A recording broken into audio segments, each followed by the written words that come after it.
현대 사회에서 컴퓨터는 더 이상 선택이 아닌 필수 요소다. 일상적으로 사무실에서, 가정에서, 심지어 휴대용 기기를 통해 이동 중에도 컴퓨터를 사용한다. 이러한 장시간의 컴퓨터 사용은 우리의 건강, 특히 목 건강에 많은 영향을 미친다. 나는 대학 시절부터 컴퓨터 앞에서 많은 시간을 보내왔다. 전공이 컴퓨터 공학이었기 때문에 대부분의 시간을 모니터를 응시하며 보냈다.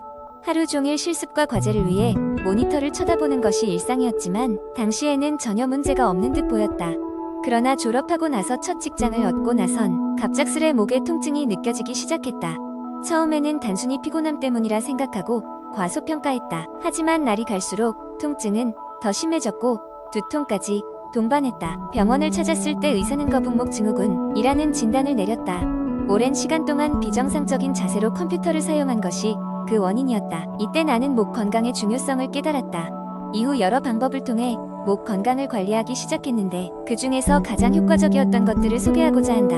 우선 올바른 자세 유지가 필수적이다. 모니터는 눈높이와 일직선상에 배치해야 하고 의자에 앉을 때는 등받이를 이용해 허리를 곧게 편다. 또한 발은 바닥에 닿을 수 있도록 높이를 조절한다. 처음에는 익숙해지기까지 시간이 걸렸지만 올바른 자세를 유지하려 노력하다 보니 점차 편안하게 느껴졌다. 또한 규칙적인 휴식은 필수적이다. 1시간에 한 번 정도는 자리에서 일어나 스트레칭을 하고 짧은 산책을 하며 몸을 풀어주는 것이 좋다. 나는 책상 위에 알람 시계를 두고 50분마다 벨이 울리도록 설정했다.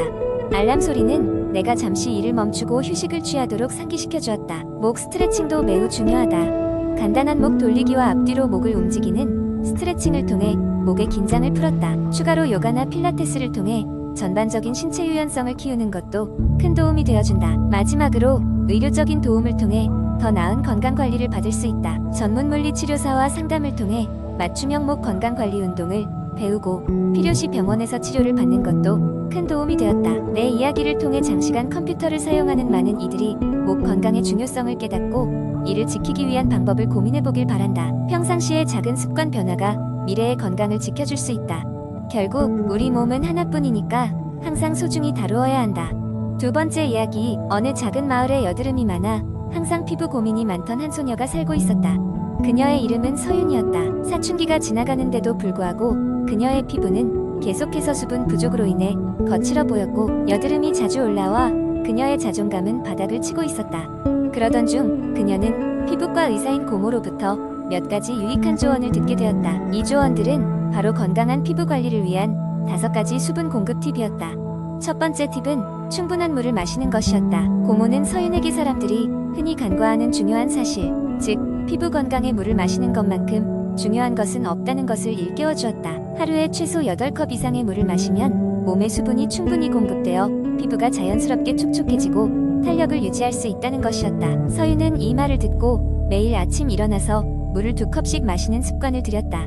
두 번째 팁은 피부 타입에 맞는 수분 크림을 사용하는 것이었다. 고모는 서윤에게 그녀의 피부 타입에 맞는 유분이 많은 더클리, 릴리프, 모이스처라이저를 추천해 주었다. 서윤은 처음에는 기름진 질감 때문에 망설였지만 고모의 조언에 따라 아침과 저녁으로 꾸준히 발라주기 시작했다. 얼마 지나지 않아 그녀는 피부가 부드럽고 매끈해지는 것을 느낄 수 있었다.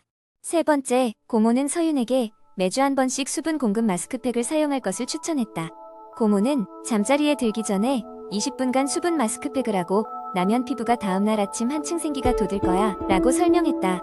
서윤은 다양한 시트 마스크팩을 시도하면서 자신에게 맞는 제품을 찾았다. 다양한 성분의 마스크팩이 그녀의 피부를 더욱 건강하게 만들어주었다. 네 번째 팁은 샤워나 세안 후 피부가 완전히 마르기 전에 즉시 수분을 공급해야 한다는 것이었다. 물기를 닦아낼 때 물기가 다 사라지기 전에 수분 크림을 바르면 피부가 수분을 더 잘 흡수할 수 있었다. 서윤은 쿨링 미스트를 언제든지 사용할 수 있도록 방에 두고 샤워 후 즉시 이용하기 시작했다. 마지막으로 5번째로는 자연적인 방법으로 수분을 공급하는 것이다. 이를 위해 고모는 서윤에게 주말마다 오이를 얇게 잘라 얼굴에 올려두는 팩을 권장했다. 오이는 수분 함량이 매우 높고 피부 트러블 완화에도 도움이 되었다. 서윤은 처음엔 귀찮다는 생각이 들었지만 꾸준히 이 방법을 사용하면서 피부에 많은 변화가 생기는 것을 느꼈고 오히려 이 시간을 즐기게 되었다. 오랜 시간이 흐른 뒤 서윤의 피부 상태는 점점 개선되었으며 이제는 거울 속 자신의 얼굴을 보며 만족할 수 있었다. 그 어떤 화장품보다도 중요한 것은 바로 꾸준한 관리와 시간이 주는 힘이었다. 서유는 고모의 조언에 감사를 표하며 친구들에게도 자신의 수분 공급 팁을 전해주기 시작했다.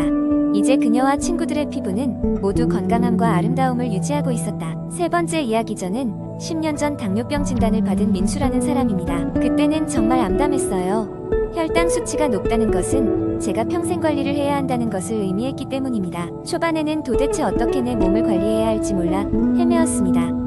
하지만 지금은 혈당을 안정적으로 유지하는 법을 스스로 터득하며 건강한 삶을 살고 있어요. 이 이야기는 저의 경험담입니다. 처음에는 의사 선생님이 설명해주는 대로 약을 복용하고 식단을 조절하기 시작했습니다. 당연히 이론적으로는 이해했지만 실천이 쉽지는 않더군요. 제가 가장 먼저 시작한 것은 식사 일기입니다. 하루 동안 먹은 모든 것을 기록하기 시작했어요. 이를 통해 어떤 음식이 제 혈당에 영향을 미치는지를 알아가게 되었죠. 저는 특히 흰 쌀보다는 현미와 잡고기 혈당 조절에 도움이 된다는 것을 알게 되었습니다. 운동도 시작했습니다. 운동은 제 혈당을 안정적으로 유지하는 데 중요한 역할을 했습니다. 처음에는 간단한 걷기부터 시작했어요. 하루에 30분씩만 걸어도 혈당이 얼마나 많이 달라지는지를 직접 체험했죠. 점차적으로 운동의 강도와 시간을 늘려나갔습니다. 지금은 주 5회 이상은 꼭 운동을 하려고 노력하고 있습니다. 스트레스 관리도 필수적이었습니다. 일상 속 스트레스는 혈당을 급격하게 올릴 수 있는 요인이었거든요. 저는 명상과 요가를 통해 차분한 마음을 유지하려고 노력합니다. 처음에는 조바심이 날 때가 많았지만 점차 달라지는 저 자신을 발견할 수 있었습니다. 먹는 음식에도 더 많은 관심을 가지게 되었습니다. 자연식품 위주의 식단을 지키려 노력하며 가공식품 섭취를 줄였습니다. 신선한 채소와 과일, 단백질이 풍부한 식단은 혈당 지수가 낮아 혈당 관리에 도움이 되었습니다. 물론 가끔씩 당분이 들어간 간식도 허용하며 스트레스를 줄였습니다. 물론 이 모든 것이 완벽하게 잘 된 것은 아닙니다. 때때로 혈당 체크를 깜빡하거나 친구들과의 모임에서 과식하게 되는 경우도 생겼습니다. 하지만 그럴 때마다 스스로를 너무 자책하지 않으려 합니다. 중요한 것은 장기적인 시각입니다. 하루, 한 주를 넘어 꾸준히 관리하는 것이 가장 중요하다고 생각합니다. 저는 지금도 계속 건강관리를 해나가고 있습니다. 혈당은 언제든지 올라갈 수 있는 요소가 있지만 목표는 안정적으로 유지하는 것입니다. 이렇게 정리하다 보니 썰이 오래된 친구에게 이야기해주듯 길고 자세해졌네요.